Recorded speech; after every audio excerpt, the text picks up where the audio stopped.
करते हाय सकल प्रपंच जाए।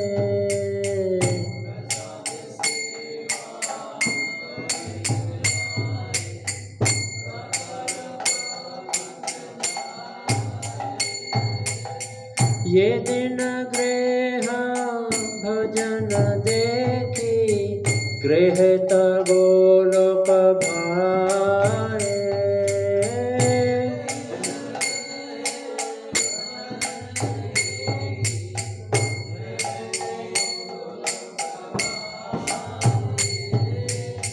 चरण सिंधु देखिया गंगा सुख न सीमा पाए।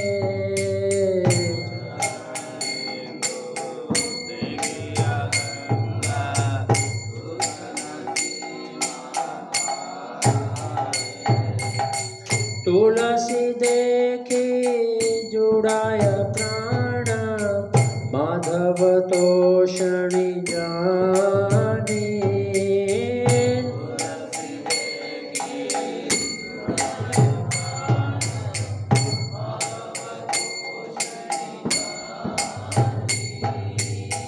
गौर प्रिया शक से मन जीवन सार्थक माने।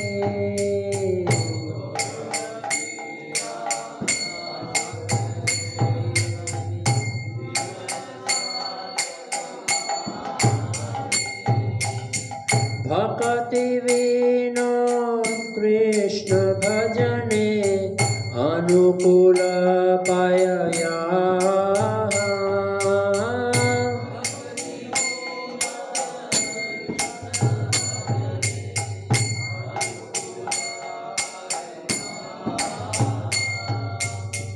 प्रीति दिवसे परम सुखे स्वीकार करयता।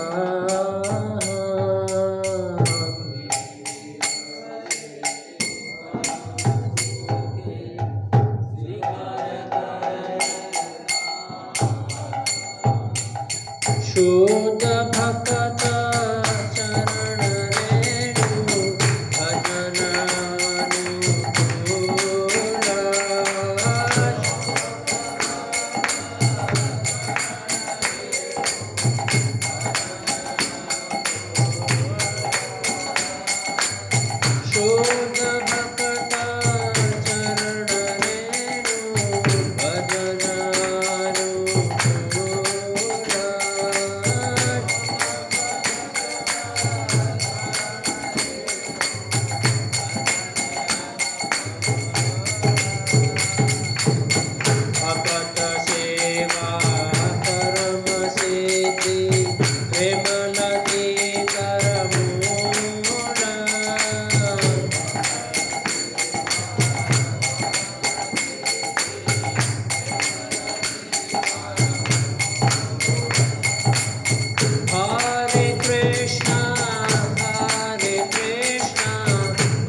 जय ओम विष्णुपाद परमहंस परिव्राजकाचार्य अष्टोत्तर श्री श्रीमद अभय चरणारविंद भक्ति वेदांत स्वामी श्रील प्रभुपाद की इस्कॉन फाउंडराचार्य बीबीडी फाउंडराचार्य से the whole world his divine grace Bhaktivedanta स्वामी श्रील प्रभुपाद की जय ओम विष्णुपाद परमहंस परिव्राजकाचार्य अष्टोत्तर श्री श्रीमद श्रील भक्ति सिद्धांत सरस्वती गोस्वामी महाराज प्रभुपाद की अनंत कोटि वैष्णव वृंद की नामाचार्य श्री हरिदास ठाकुर की छठ गोस्वामी वृंद की प्रेम से गो श्री कृष्ण चैतन्य प्रभु नित्यानंद श्री अद्वैत गदाधर श्रीवास आदि गौर भक्त वृंद की श्री श्री राधा कृष्ण गोप गोपीनाथ श्याम कुंड राधा कुंड गिरि गोवर्धन की गंगा माई यमुना माई की भक्ति देवी की वृंद देवी तुलसी महारानी की हरे कृष्ण महामंत्र की युग धर्म हरि नाम संकीर्तन यज्ञ की ग्रंथराज श्रीमद् भागवतम की निताई गौर प्रेमानंदे all glories to the assembled Hare Krishna all glories to the assembled Hare Krishna all glories to the assembled Hare Krishna all glories to Shri Shri Guru and Shri Gauranga, all glories to Srila Prabhupada की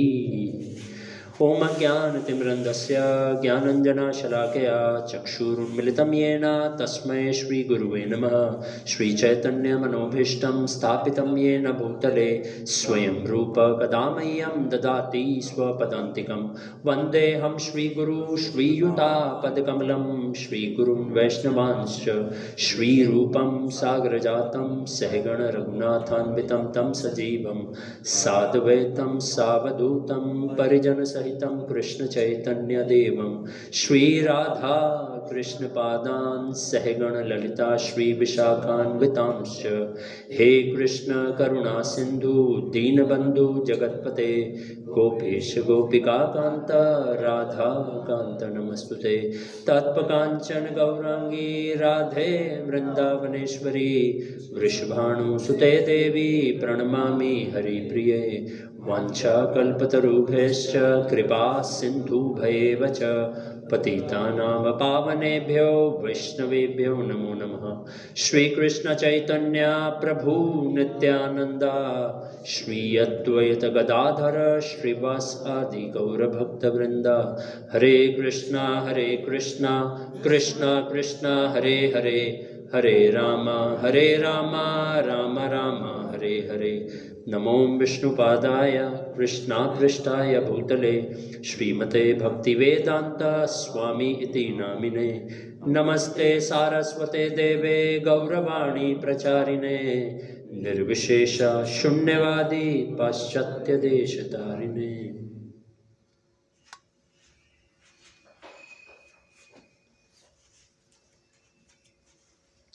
हरे कृष्णा।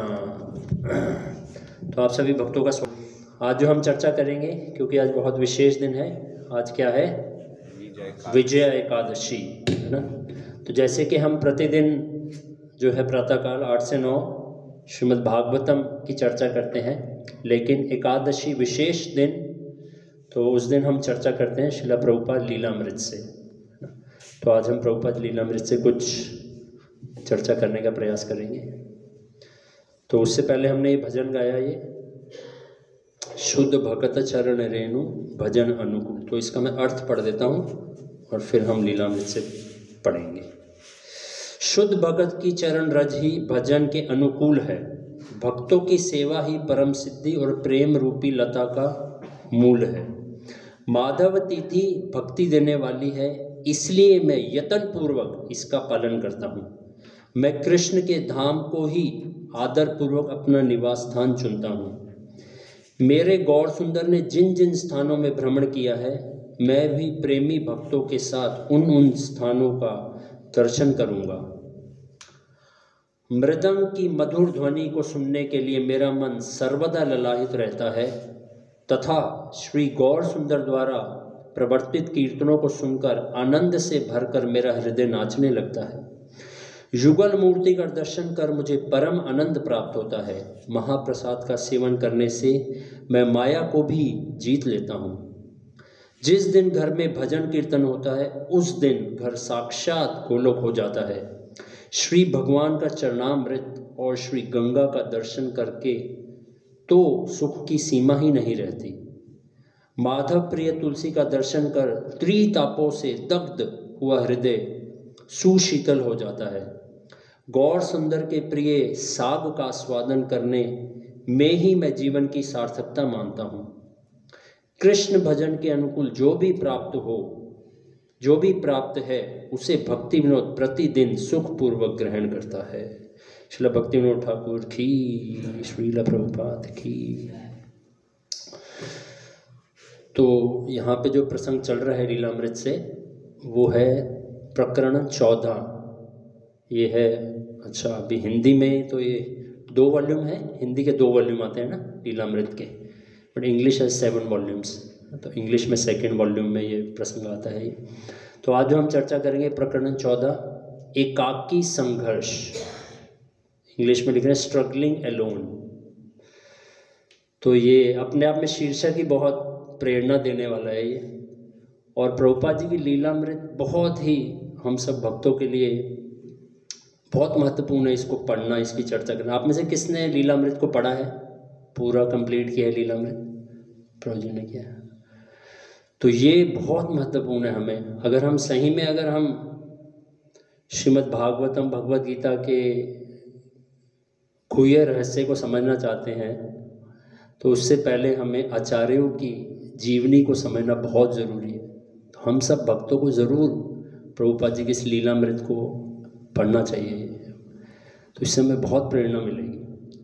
और तब हम कहीं जाके श्रीमद् भगवद गीता का जो भगवान जो ज्ञान का जो सार प्रस्तुत कर रहे हैं, या जो भगवान अपनी सुंदर सुंदर लीलाएं श्रीमद् भागवतम में कर रहे हैं, तब कहीं हम उसको समझ पाएंगे, उसकी गहराई में जा पाएंगे। तो वैसे अगर देखा जाए तो हम सब भक्तों का आध्यात्मिक जीवन कैसे प्रारंभ होता है? किसी भक्त के संपर्क में आने से, है ना, या फिर किसी पुस्तक के संपर्क में आने से, ऐसे ही है ना। हम सब का भक्ति में जीवन ऐसे ही शुरुआत हुआ। तो मुख्यतः जब हम गीता भगवत गीता या अन्य पुस्तक पढ़ते हैं, यानी किसी भक्त के संपर्क में आते हैं, तब हमारा भक्ति में जीवन प्रारंभ होता है। हमें पता लगता है कि जीवन का वास्तविक उद्देश्य क्या है, और फिर हम उस उद्देश्य को प्राप्त करने के लिए हम प्रगतिशील होते हैं। लेकिन उस उद्देश्य को प्राप्त करने के लिए अगर एक साधक अपने जीवन में तीव्रता चाहता है, अगर वो चाहता है कि मैं लक्ष्य की तरफ तीव्रता से प्रगति करूं, तो उसके लिए उसको आचार्यों के जीवन को समझना पढ़ना अति आवश्यक है। भागवतम में बताते हैं कि अगर कोई हजारों वर्षों तक जो है भगवान का गुणगान कर लेता है, तब कहीं जाके उसको ये अवसर प्राप्त होता है कि वो आचार्यों की जीवनी पढ़ सके, उनका गुणगान कर सके। तो ये इतना विशेष है, क्योंकि जो ये आचार्य होते हैं साधारण नहीं है। अभी हम ये लीला पढ़ेंगे, बाहरी दृष्टि से लग सकता है कि ये तो एक साधारण व्यक्ति जैसे संघर्ष करता है वैसे ही संघर्ष कर रहे हैं, लेकिन ये संघर्ष बहुत विशेष है।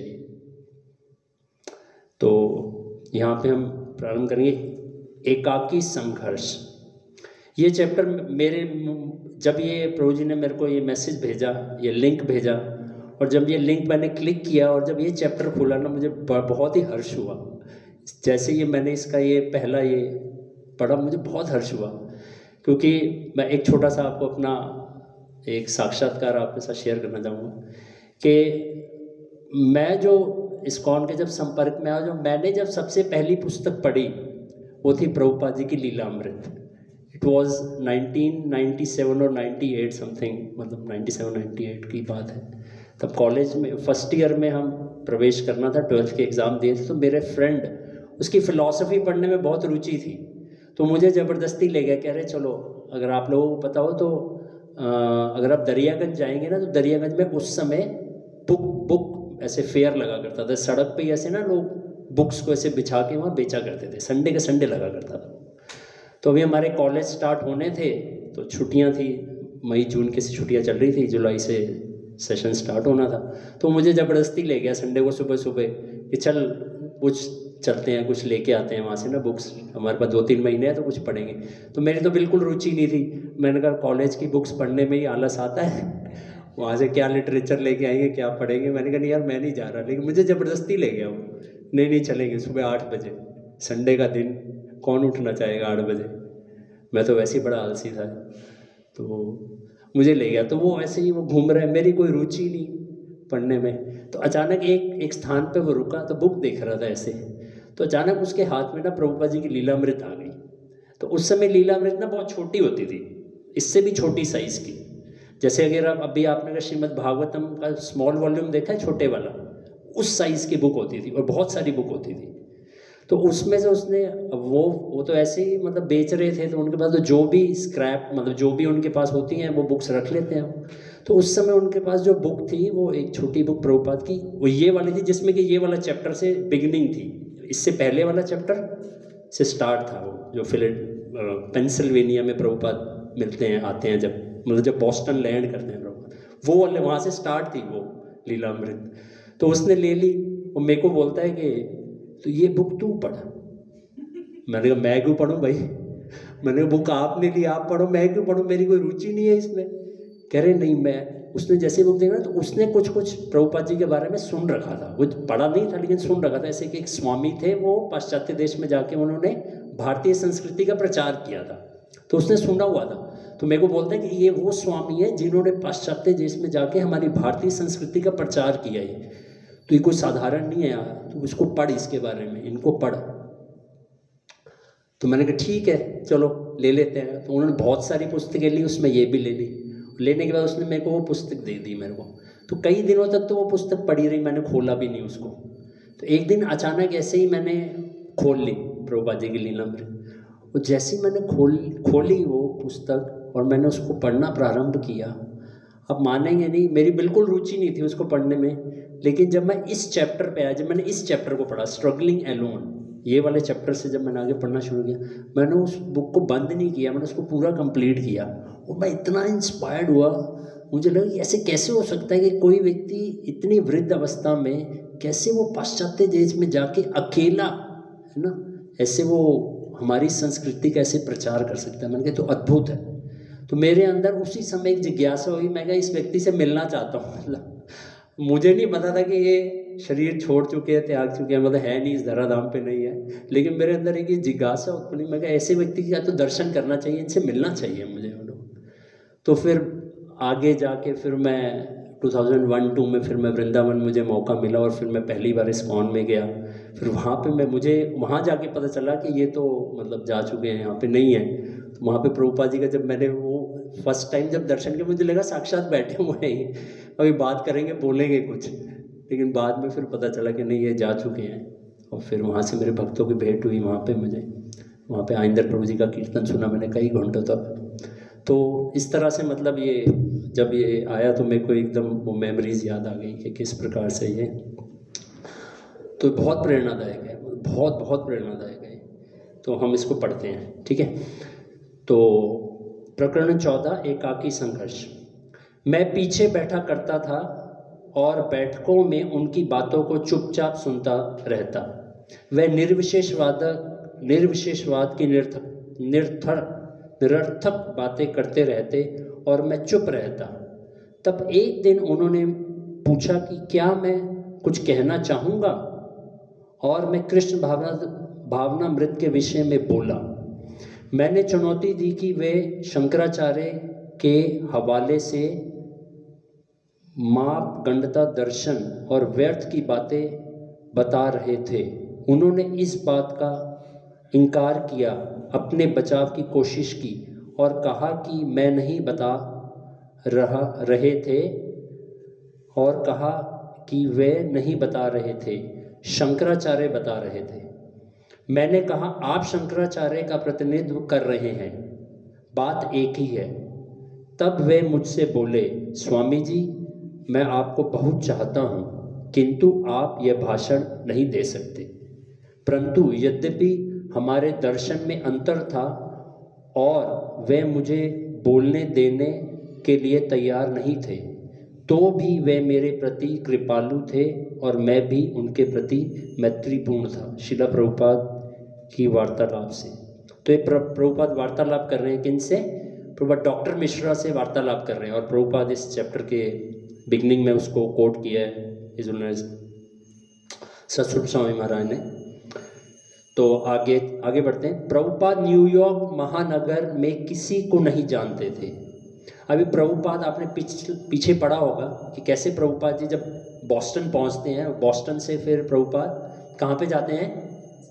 पेंसिल्वेनिया जाते हैं, क्योंकि वहाँ पे उनको इनविटेशन आया होता है। किनके यहाँ से आया होता है? गोपाल अग्रवाल और सैली अग्रवाल, है ना, एक परिवार होता है, उनके यहाँ पे इनविटेशन होता है। तो प्रभुपाद जी वहाँ पे जाते हैं।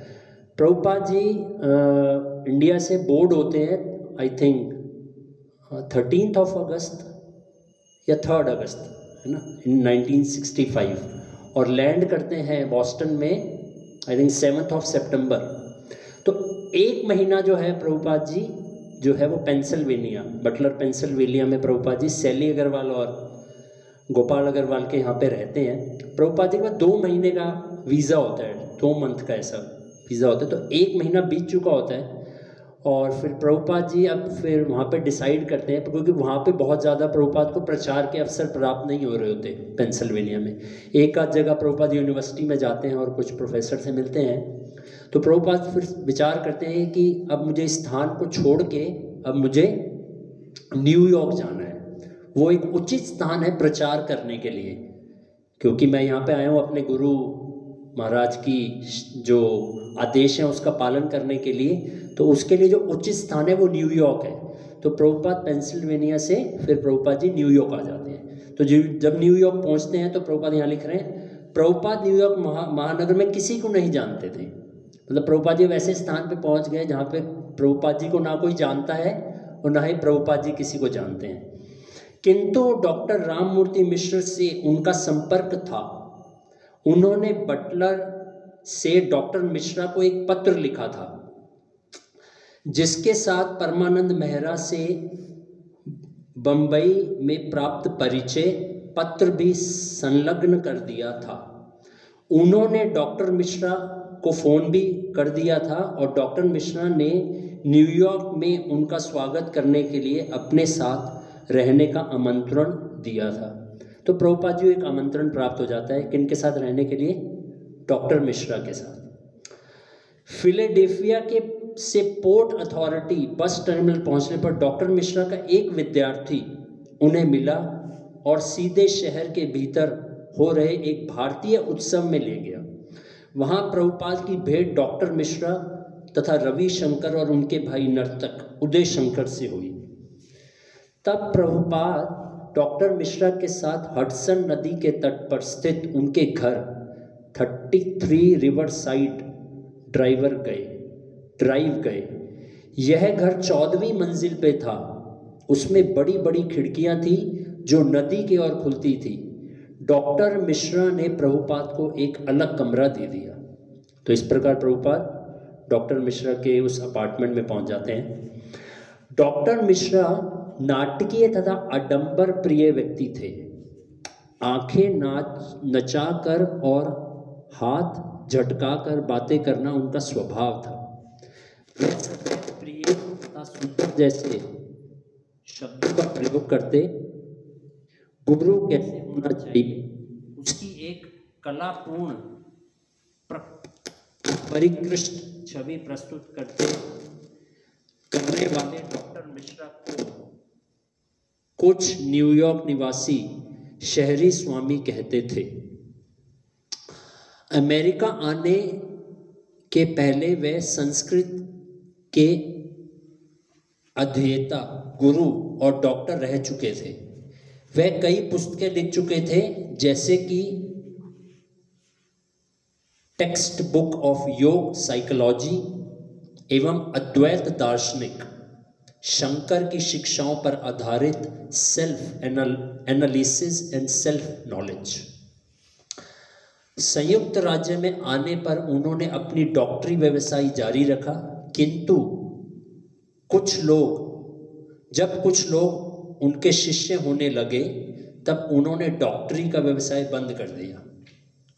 यद्यपि वे सन्यासी थे, किंतु वे पारंपरिक गेरुई धोती और कुर्ता नहीं धारण करते थे, अपितु सिली हुई नेहरू जैकेट और सफ़ेद ढीला पजामा पहनते थे। उनका वर्ण श्याम था, जबकि प्रभुपाद का रंग सुनहरा था। बाल घने तथा काले थे। 44 वर्ष की अवस्था होने पर भी डॉक्टर मिश्र प्रभुपाद के लड़के जैसे युवक लगते थे। जिस समय प्रभुपाद से उनका संपर्क हुआ, डॉक्टर मिश्रा का स्वास्थ्य खराब चल रहा था। प्रभुपाद का आगमन उनके लिए मानो पूर्ण औषध सिद्ध हुआ। तो यहाँ पे जो है महाराज डॉक्टर मिश्रा के बारे में बता रहे हैं कि डॉक्टर मिश्रा कौन थे। एक प्रकार से जो डॉक्टर मिश्रा था वो मायावादी जो है, जो फिलॉसफी है, वो उनका आधार था ना। यहाँ पे बता रहे हैं कि वो एक गुरु के रूप में अपने आप को प्रस्तुत करते थे वहाँ पे, है ना। और वो किस दर्शन पे शिक्षा देते थे? मायावाद दर्शन पे, शंकर फिलॉसफी है ना, उसका प्रचार करते थे। तो उनके साथ प्रभुपाद जी, अभी प्रभुपाद जी को रहना है डॉक्टर मिश्रा के साथ, जो कि कट्टर मायावादी हैं। अब देखते हैं आगे। राममूर्ति मिश्र बोल रहे हैं यहाँ पे, परम पुण्य मूर्ति प्रभुपाद भक्ति वेदांत स्वामी जी ने अपने प्रेम से सचमुच मुझे जीत लिया। वह सचमुच प्रेम के अवतार थे। मेरा शरीर अस्थि पंजर मात्र रह गया था।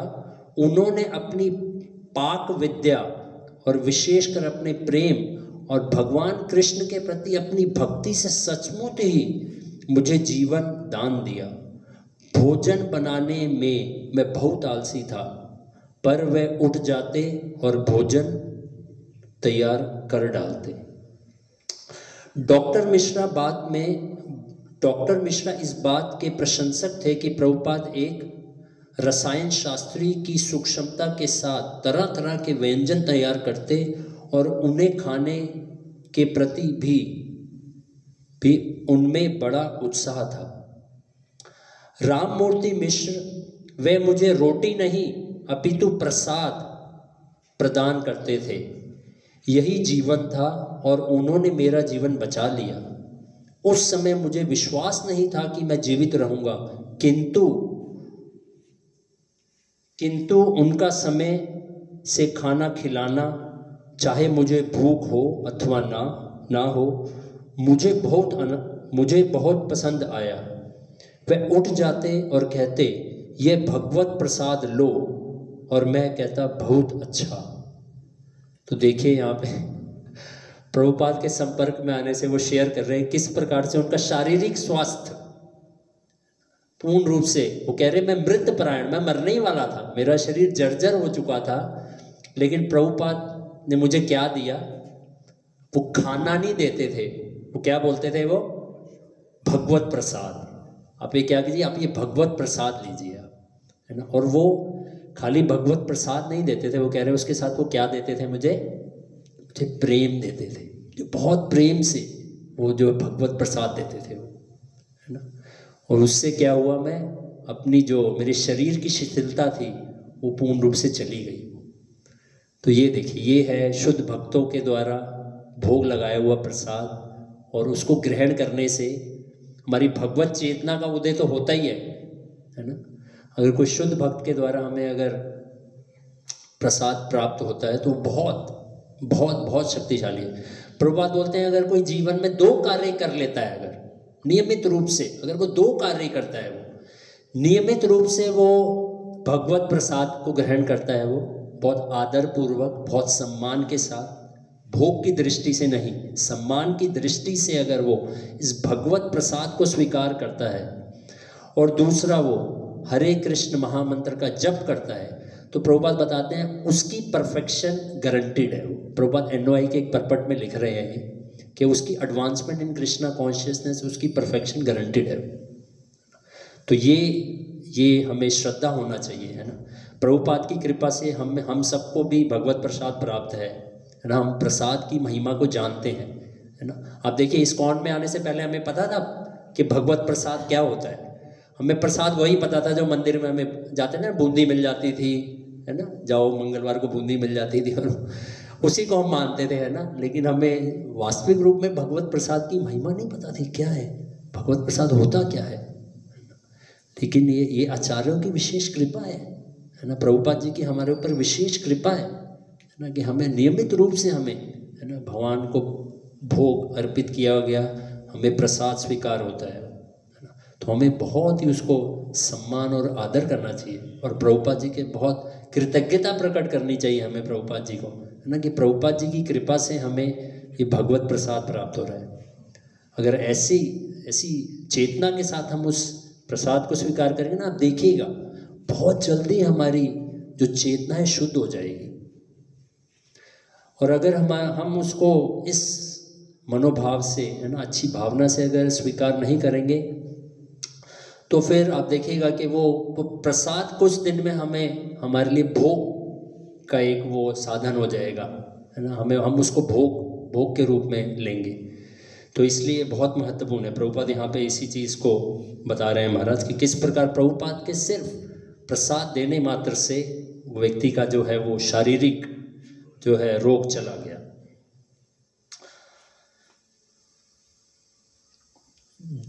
जॉन सुवाल जो डॉक्टर मिश्र का एक पुरानी शिष्य थी, श्रीला प्रभुपाद और अपने गुरु को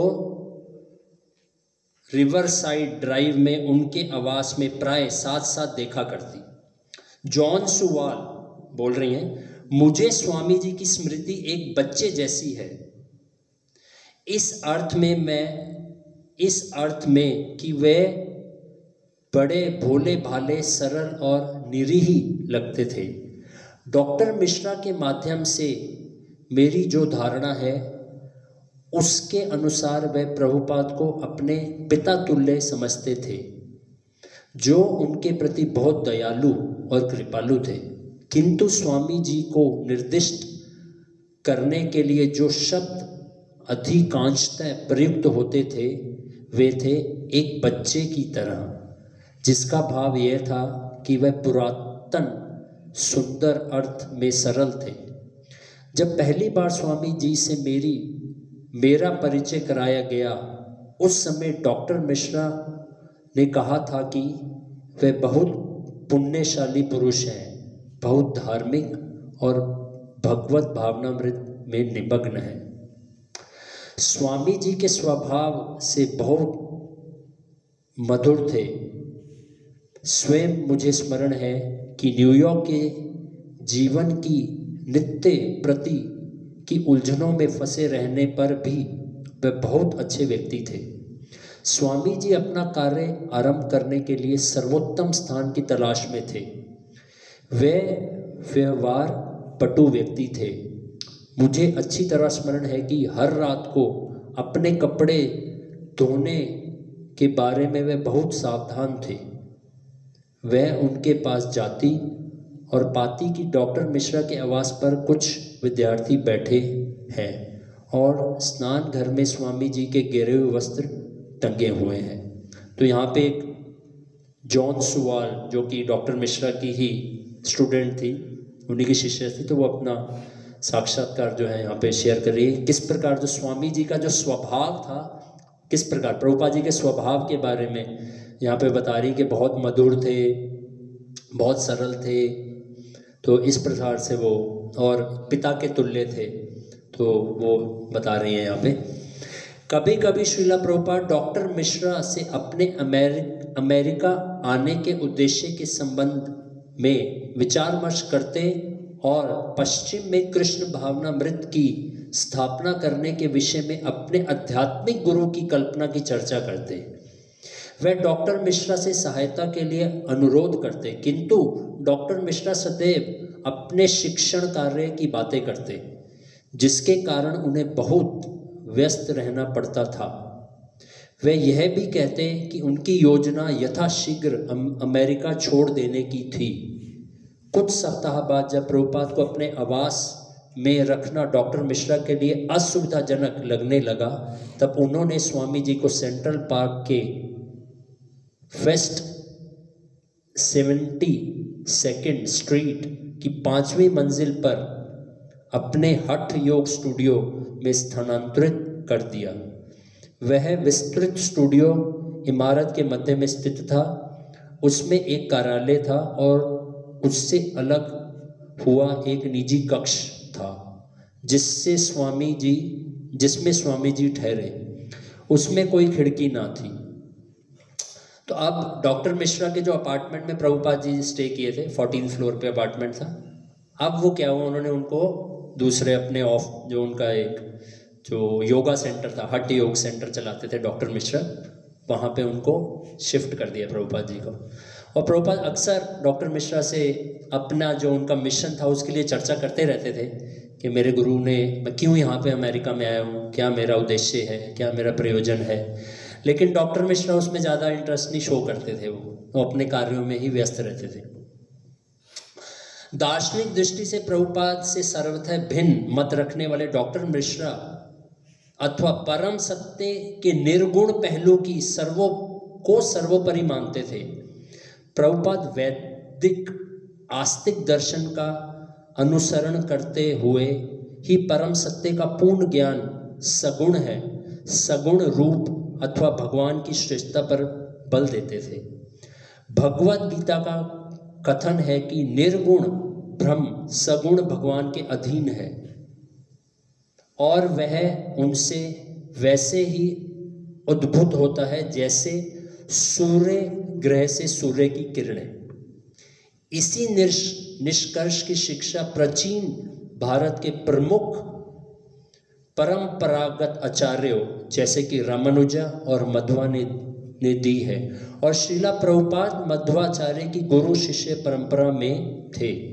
दूसरी ओर डॉक्टर मिश्र शंकर के अनुयायी थे, जिनकी शिक्षा थी कि परम सत्य ही निर्गुण व्यक्ति, परम सत्य की निर्गुण व्याप्ति ही सब कुछ है और भगवान का सगुण रूप अंततः माया या ब्रह्म है।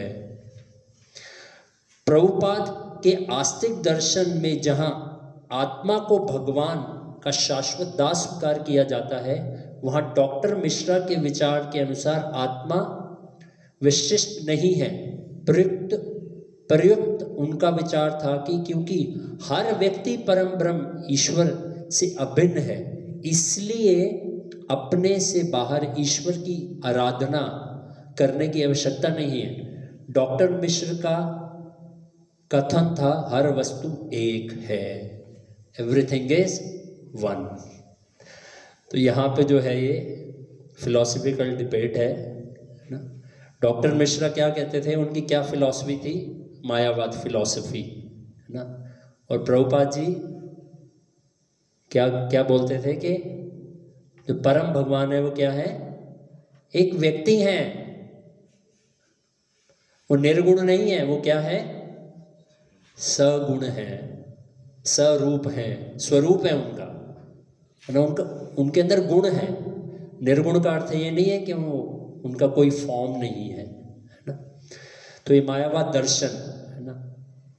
अब सोचिए एक शुद्ध भक्त के लिए, Prabhupada is pure devotee of the Lord, और प्रभुपाद वहाँ गए हैं इस कृष्ण भावनामृत है ना, पूर्ण पुरुषोत्तम भगवान कृष्ण का जो निर्देश है, जो उनकी आज्ञा है, जो उनकी शिक्षाएं हैं, उनको वहाँ प्रचार प्रसार करने के लिए, और उनको कैसे व्यक्ति का संग करना पड़ रहा है जो कि क्या है, वो पूर्ण रूप से है ना जो है इन शिक्षाओं के विपरीत शिक्षा दे रहे हैं।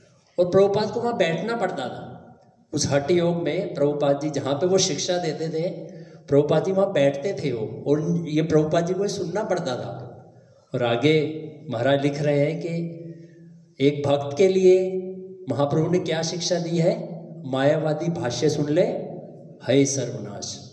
ये बहुत खतरनाक है, बहुत बहुत। ये जो हम सब भक्ति कर रहे हैं, हम सब भक्तों के लिए बहुत ये शिक्षा है ये, कि हमें मायावाद जो दर्शन है उससे हमें बचना चाहिए हमें।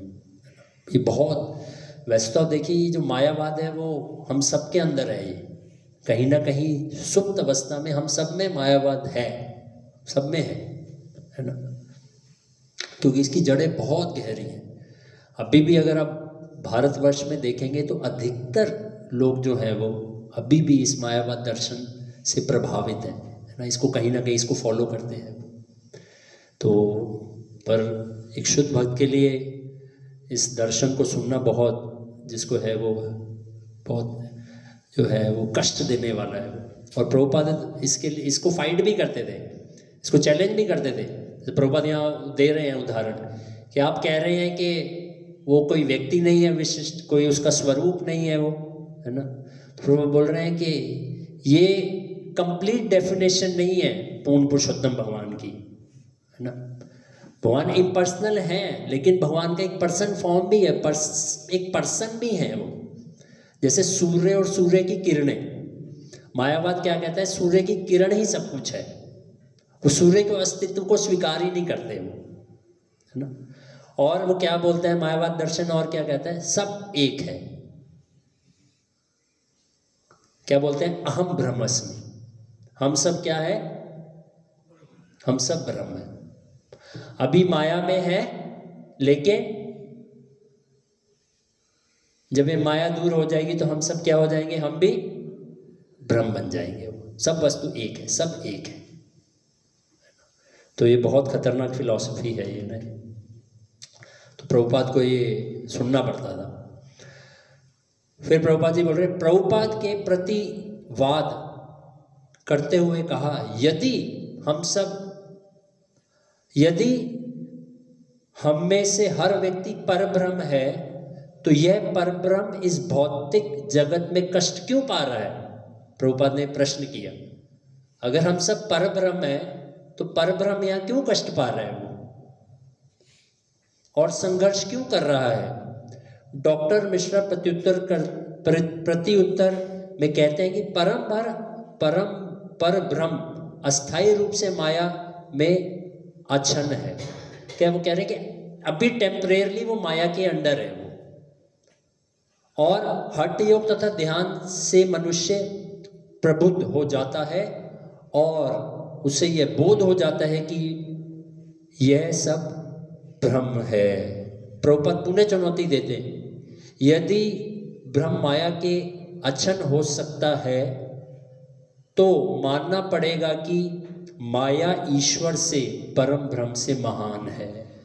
तो प्रभुपाद यहाँ पे एक और वहाँ पर दे रहे हैं कि वो क्या कह रहे हैं कि अभी जो परम ब्रह्म है वो क्या है, माया के अधीन हो गया है, लेकिन जैसे ही वो ध्यान योग का अभ्यास करेगा, पालन करेगा, तो वो भी क्या हो जाएगा, फिर उस अवस्था को प्राप्त कर लेगा। तो प्रभुपाद क्या उसको कैसे काट रहे हैं, क्या बोल रहे हैं, क्या प्रभुपाद ने क्या यहाँ पे आर्गुमेंट, क्या लॉजिक दिया?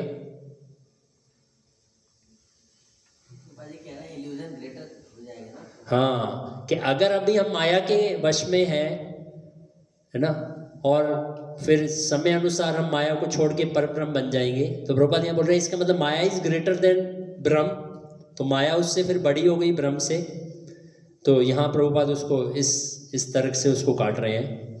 प्रभुपाद डॉक्टर मिश्रा को मायावादी मानते थे क्योंकि डॉक्टर मिश्रा अनजाने ही माया को परम सत्य से महान स्वीकार करते थे। श्रीला प्रभुपाद के लिए निर्विशेष दर्शन न केवल अरुचिकर था, वरन इसे वे भगवान का अपमान मानते थे। प्रभुपाद मतलब उनके बिल्कुल इंटरेस्ट नहीं था, ग्रेटेस्ट इंसल्ट। किसी व्यक्ति की अगर आपको ग्रेटेस्ट इंसल्ट कर रही है तो उसको ये बोल दो आपका अस्तित्व ही नहीं है। मैं बोल दूं प्रभु जी आपका अस्तित्व ही नहीं है, आप व्यक्ति नहीं है आप। तो ये मतलब वो सबसे बड़ा इंसल्ट है, ये सबसे बड़ा अपमान है। भगवान को ये कह देना भगवान इतने सुंदर है ना, ये कह देना ना भगवान व्यक्ति नहीं है, शून्य है ही नहीं, कितना बड़ा अपमान है। भगवत गीता में 7:14 और 9:11 में भगवान कृष्ण कहते हैं, मूढ़ लोग जो मुझे नहीं जानते सोचते हैं कि मैं यह रूप और शरीर धारण किया है, मैंने यह रूप और शरीर धारण किया है अपनी अल्पज्ञता के कारण। वे मेरी उस परा प्रकृति को नहीं जानते जो परिवर्तनीय और सर्वोच्च है। मूर्ख मेरा उपहास करते हैं जब मैं पुरुष रूप में अवतार लेता हूं। तो भगवत गीता में भगवान कहते हैं ना, अवजानन्ति मामूढ़ा मानुषम तनु आश्रितम परम भाव अजानन्तो मम भूत महेश्वरम। प्रभुपाद उसी श्लोक को यहाँ कोट कर रहे हैं 9:11 भगवत गीता, कि जो मूढ़ लोग हैं वो ये नहीं जान पाते कि मैं कौन हूँ। अवजानन्ति मामूढ़ा मनुष्यम तनु आश्रितम परम भाव अजानन्तो मम भूत महेश्वरम, कि जब मैं ह्यूमन फॉर्म लेता हूँ तो वो क्या जान लेते हैं कि अब मैं क्या हूँ, मैं भी माया के वशीभूत हो गया हूँ, मैं भी माया के अंडर में आ गया हूँ। मेरे परम भाव को नहीं जान पाते कि मैं मम भूत महेश्वरम, मैं सारे जीवों का महेश्वर हूँ मैं। इस चीज़ को मूर्ख अज्ञानी व्यक्ति नहीं जान पाते वो। तो प्रभुपाद उसको यहाँ पे कोट कर रहे हैं। भगवान चैतन्य ने भी जोरदार शब्दों में मायावाद दर्शन का खंडन किया है। परम ब्रह्म से संबंधित हर वस्तु आध्यात्मिक है, इसमें उसका शरीर ऐश्वर्य, साज सामान आदि सम्मिलित है, किंतु मायावादी दर्शन उसके आध्यात्मिक ऐश्वर्य को आच्छादित कर देता है और निर्विशेषवाद का प्रतिपादन करता है। तो प्रभुपाद यहाँ पे कोट कर रहे हैं यहाँ पे भगवान श्री चैतन्य महाप्रभु का, है ना, कि महाप्रभु भी इस मायावाद का बहुत खंडन करते थे, है ना। आप देखेंगे जब महाप्रभु ने अपना प्रीचिंग आंदोलन प्रारंभ किया, जब इस संकीर्तन आंदोलन का प्रारंभ किया, तो सबसे पहले जो उन्होंने जिसको डिफीट किया वो कौन थे? सबसे पहले जो प्रचार में सबसे पहला जो उन्होंने प्रारंभ किया, किससे प्रारंभ किया था? सार्वभौम भट्टाचार्य। सार्वभौम भट्टाचार्य, है ना, जब श्री चैतन्य महाप्रभु संन्यास लेके जब शांतिपुर से जब जगन्नाथपुरी की तरफ आते हैं तो सबसे पहले भेंट उनकी होती है सार्वभौम भट्टाचार्य से। और सार्वभौम भट्टाचार्य उस समय बताते हैं सभी मायावादी सन्यासियों के वो परम गुरु थे। वो ना पूरे भारत में जितने भी मायावादी सन्यासी थे वो शिक्षा प्राप्त करने के लिए कहाँ आते थे? वो जगन्नाथपुरी में आते थे सार्वभौम भट्टाचार्य के पास। और वहाँ पे श्री चैतन्य महाप्रभु ने जो सबसे पहला अपना कैंडिडेट चुना, किसको चुना? वो सार्वभौम भट्टाचार्य को। वो पूरा डिस्कशन आप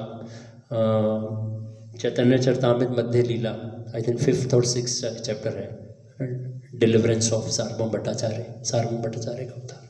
तो उसमें आप पढ़िएगा, बहुत सुंदर प्रभुपाद के परपट मायावाद को डिफीट करते हुए किस प्रकार से वहाँ पे जब गोपीनाथाचार्य उनके ब्रदर इन लॉ जो होते हैं उनके गोपीनाथाचार्य, उनके साथ जब कन्वर्जेशन आती है, जब वो ये बोलते हैं कि श्री चैतन्य महाप्रभु स्वयं भगवान है, वो इस चीज़ को स्वीकार नहीं करते।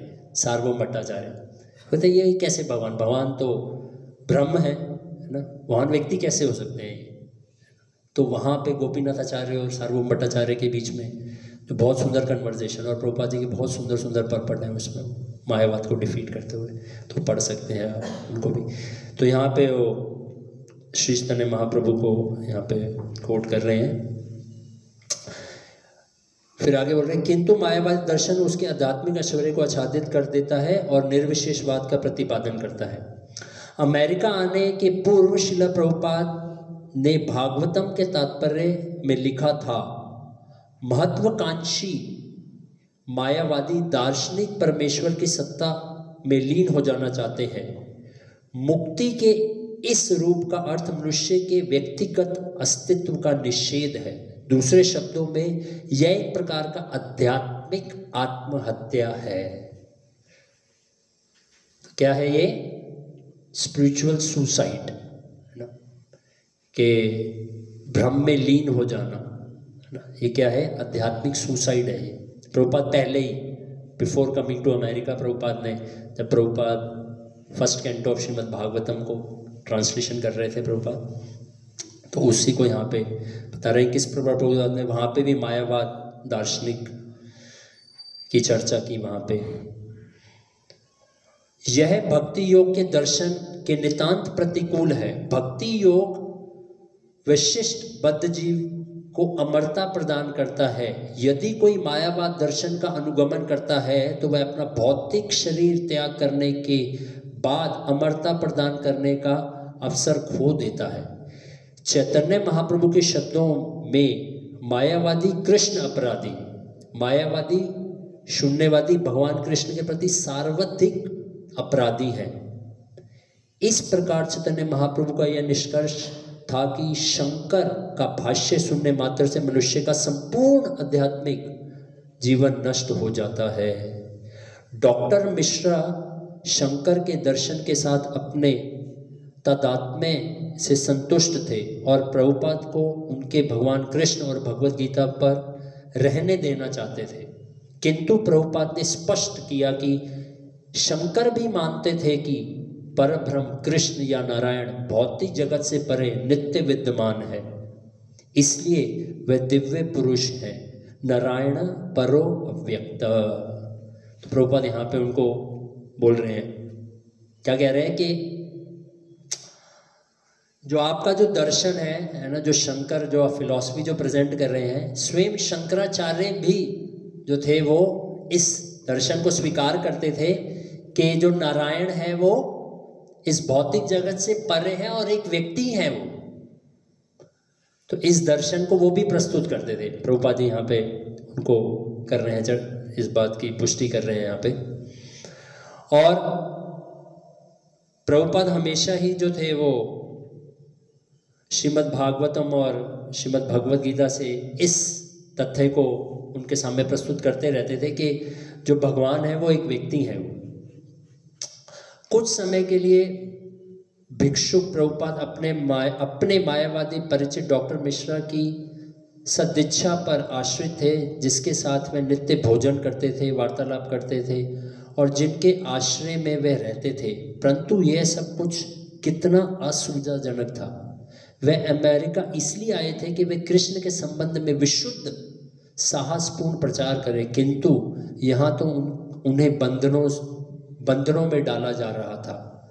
बटलर में उन पर उनके मेजबान की मध्य वर्गीय चेतनाओं का बंधन था। यहाँ उन्हें दूसरे ढंग से चुप किया जा रहा था। उनके साथ व्यवहार सौहार्दपूर्ण था, किंतु उन्हें आशंका की दृष्टि से देखा जा रहा था। डॉक्टर मिश्रा अपने विद्यार्थियों को यह अनुमति नहीं दे सकते थे कि वह प्रभुपाद से पर ब्रह्म के रूप में एकमात्र भगवान श्री कृष्ण की प्रशंसा सुने। तो यहाँ पे महाराज बता रहे किस प्रकार जो प्रभुपाद इतने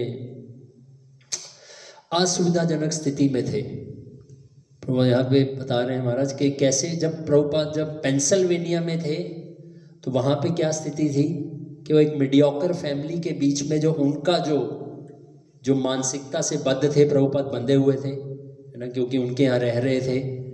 तो वहाँ पे प्रभुपाद को एक प्रकार से इतनी फ्रीडम नहीं थी कि वो जाके ओपनली जो है जाके इस कृष्ण भामावृत का प्रचार प्रसार कर सके। और यहाँ पे जब न्यूयॉर्क में आए डॉक्टर मिश्रा के यहाँ, तो यहाँ पे अलग प्रतिबंध था, यहाँ पे अलग बंधन था, है ना, कि प्रभुपाद जी को बोलने नहीं देते थे। डॉक्टर मिश्रा जब भी प्रभुपाद बोलने लगते थे उनको चुप करा देते थे वो। और आगे आप पढ़ेंगे, अभी समय हो गया, हम इसको यहीं पे विराम, आगे आप पढ़ेंगे किस प्रकार सिर्फ और सिर्फ प्रभुपाद को अनुमति देते थे कि स्वामी जी आप कीर्तन कर सकते हो आप, लेकिन अपना दर्शन प्रस्तुत करने की अनुमति डॉक्टर मिश्रा नहीं देते थे उनको, कभी भी नहीं देते थे वो ये नहीं चाहते थे कि उनके जो स्टूडेंट है, जो शिक्षक है, वो परम पूर्ण पुरुषोत्तम कृष्ण के विषय में कुछ श्रवण कर रहे हैं, स्वामी जी से सुन रही है, वो नहीं चाहते थे वो ना। तो प्रभुपाद जी को कितना आप देखिए कितनी असुविधा है ना। देखिए दो प्रकार से असुविधा होती है ना। एक असुविधा क्या होती है, शारीरिक रूप से, है ना, कि बाहर से शरीर से कष्ट है ना। और एक असुविधा होती है आंतरिक रूप से, इंटरनल। तो प्रभुपाद जी की देखा जाए, प्रभुपाद जी को बाहरी रूप से कोई असुविधा नहीं थी। प्रभुपाद जी को जिस भी स्थान पर रखा गया, आगे आप पढ़ेंगे कितना मतलब प्रभुपाद जी को एक्सटर्नली यदि देखा जाए तो ना कितना कुछ टॉलरेट करना करा, तो वो प्रभुपाद जी ने बहुत आसानी से कर लिया।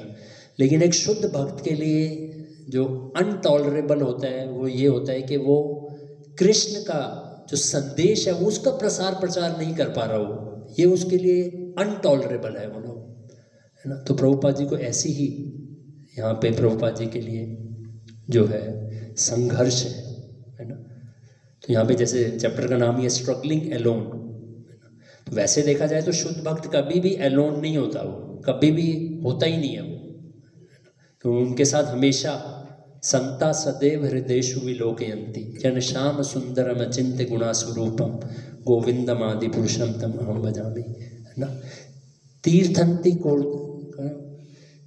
वर्सेस, हाँ, तीर्थी कुर्वन्ति तीर्थानि स्वअंतस्तेन गतावृतम, कि जो शुद्ध भक्त होते हैं वो तो अपने हृदय में ही भगवान को लेके जाए, स्वअंतस्तेन गतावृतम, उनके तो हृदय में भगवान हमेशा ही निवास करते हैं। और वो जिस स्थान पे जाते हैं उस स्थान को क्या कर देते हैं, वो तीर्थ बना देते हैं। अब देखेंगे आप, ये न्यूयॉर्क सिटी आगे जाके क्या बन जाएगी, प्लेस ऑफ पिलग्रिमेज, तीर्थ बन जाएगी ये, सिर्फ प्रभुपाद जी के एक शुद्ध भक्त के वहाँ पहुँचने मात्र से।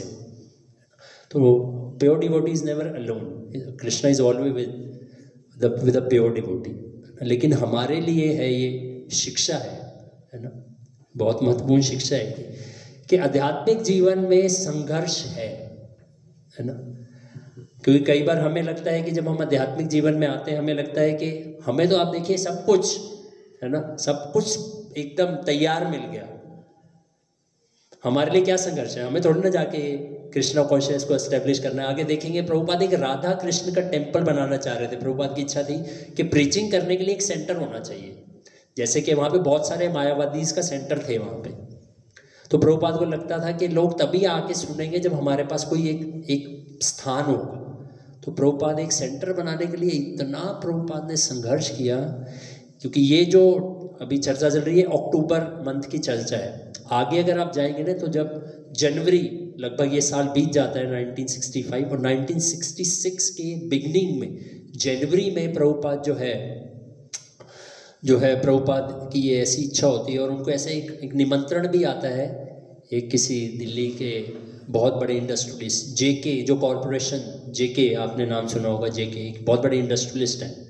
तो वो प्रभुपाद जी उनको अपना एक प्रपोजल भेजते हैं कि हम राधा कृष्ण का मंदिर यहाँ बनाना चाहते हैं और लगभग 10 लाख रुपए की आवश्यकता है। तो लेकिन वो वहाँ पे उनको इतना संघर्ष आता है, व्यक्ति तैयार है पैसा देने के लिए, लेकिन पैसा वहाँ नहीं पहुँच पाता। वहाँ पे प्रधानमंत्री को, राष्ट्रपति को, सबको प्रभुपाद लेटर लिखते हैं। एक प्रभुपाद जी की एक बुक है जो कि भक्ति वेदांत बुक ट्रस्ट ने उसको किया था, पब्लिश किया था 1996 में, द बिगनिंग करके। द बिगनिंग पढ़ी आपने किसी ने? द बिगनिंग करके बहुत सुंदर बुक है वो, आप पढ़िएगा। वो उसमें प्रभुपाद का संघर्ष आप देखेंगे, जो स्ट्रगल जो प्रभुपाद ने किया ना। प्रभुपाद एवरीडे राइट, प्रभुपाद एक नोट लिखा करते हैं, डायरी लिखा करते हैं प्रभुपाद ना रोज। वो 1 साल की है, from this January I think 6-7 जनवरी से लेके नवंबर 1966 तक everyday Prabhupada rights a diary. और प्रभुपाद उसमें रोज लिखा करते थे कि उसमें प्रभुपाद 2 चीज़ें लिखते थे, आज मैंने पैसा कहाँ खर्च किया और आज मेरे पास पैसा कहाँ से आया।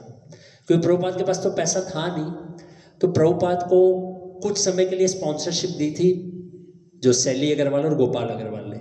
तो प्रभुपाद को उनको बताना पड़ता था कि मैंने ये खर्चा किया। और उसके बाद वहाँ पे AICC all India Congress committee थी वहाँ पे। प्रभुपाद ने उनसे निवेदन किया था कि भाई मेरे को कुछ आप जो है सहयोग कीजिए, धनराशि के लिए आप सहयोग कीजिए। तो प्रभुपाद लिखते थे वहाँ पे, I have spend 3 sent for salt, I have sent 5 sent for बनाना। तो प्रभुपाद फिर वो उनको भेजा करते थे वो कि आज मैंने इतना खर्च किया, तो फिर वहाँ से सेंक्शन होकर प्रभुपाद जी को लक्ष्मी रिम्बर्स होती थी। और फिर जिस दिन प्रभुपाद अपनी श्रीमद् भागवतम का किसी को भेजा करते थे प्रभुपाद, जो भी प्रभुपाद को एक सुटेबल कैंडिडेट लगता था कि ये इस भागवतम की मेरी पुस्तक खरीद लेगा, किसी से भी चर्चा होती थी ना, प्रभुपाद को लगता था कि वो व्यक्ति खरीद लेगा। तो प्रभुपाद क्या करते थे, आइदर प्रभुपाद उस व्यक्ति के पास खुद बस में जाते थे और बस में जाके उस व्यक्ति को वो पुस्तक दे के आते थे। वो पुस्तक ले लेता था लेकिन पैसा नहीं मिलता था। वो बोलता था कि मैं आपको 4 दिन बाद, 6 दिन बाद या 1 हफ्ते बाद मैं आपको पैसा भिजवा दूंगा।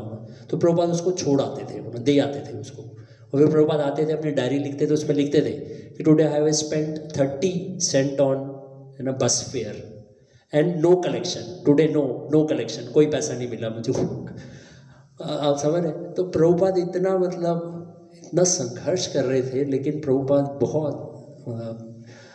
को पूरी आशा थी कि जो मेरे गुरु के निर्देश हैं, वो जो उनकी आज्ञा है, वो जो उनका मिशन है वो सफल होगा, वो ना हो, है ना। मैं एक माध्यम बनूंगा, कृष्ण भावनामृत का प्रचार होगा। प्रभुपाद को पूरी आशा थी। इतने संघर्ष आने के बाद में प्रभुपाद ने अपने गुरु महाराज के निर्देश से कभी अलग नहीं हुए प्रभुपाद। तो इससे हमें ये शिक्षा मिलती है कि हमें जो है सब कुछ, है ना, बना बनाया थाली में आपको परोस दिया जाए, सब कुछ व्यंजन सब कुछ पड़े हैं, तब भी व्यक्ति कहे मुझे नहीं खाना, ये अच्छा नहीं है, वो अच्छा नहीं है, ऐसा नहीं बनाया, वैसा नहीं बनाया, तो फिर कैसा लगेगा? एक बात बताइए, जिसने दिया है उसको कैसा लगेगा? एक व्यक्ति आपको आके थाली परोस दे, सब कुछ खाना तैयार हो, और हम उसमें क्या बोले कि मुझे ये नहीं खाना, मुझे ये नहीं खाना, ये अच्छा नहीं है, वो अच्छा नहीं है, ऐसा होना चाहिए, वैसा होना चाहिए, तो व्यक्ति को कितना बुरा लगेगा।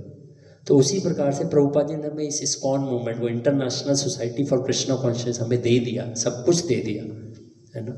अब हमें क्या करना है, हमें उसको बहुत ही कृतज्ञता के साथ हमें उसको स्वीकार करना है, उसको हमें अपने जीवन में उसको उतारना है और हमें एक माध्यम बनना है कि हम उसको और लोगों को दे सकें, हम हरि नाम और लोगों को दे सकें, हम ये भागवत का संदेश शिक्षा है ये और लोगों को दे सकें, कृष्ण प्रसाद और लोगों को दे सकें, है ना।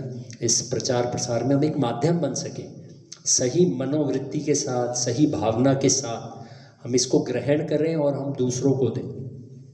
That will please the acharyas, ये आचार्यों को प्रसन्न करेगा ये, है ना।